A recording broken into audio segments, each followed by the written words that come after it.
tragedy found us. Darkness came into our home. It was in 2012 when her husband, Beto Gonzalez, was killed by intruders who broke into their Crest Hill home.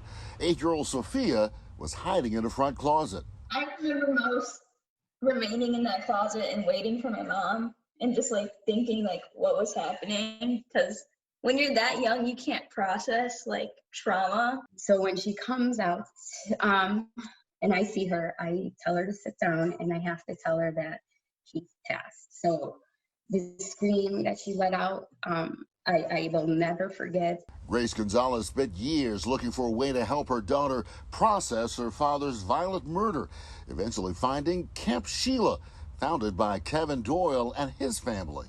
I remember when this happened to me. In 1993, Kevin's mother, Sheilah Doyle, was found murdered in her Palos Park garage. I remember walking through the hallways of Carl Sandburg High School, and literally the first day that I went to school, it was like, hey, there's the kid whose mom was murdered. That feeling of helplessness and isolation prompted his family to start Camp Sheilah in honor of their mother, to give much needed support and direction to other children of murder victims.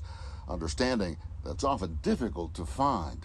When you speak in our world and you tell them how your loved one passed and it's in the act of violence and murder, you right away get a sense of like, oh, you know, there's a taboo with that word. When you don't talk about it, it turns into things like violence. It turns into things like drugs.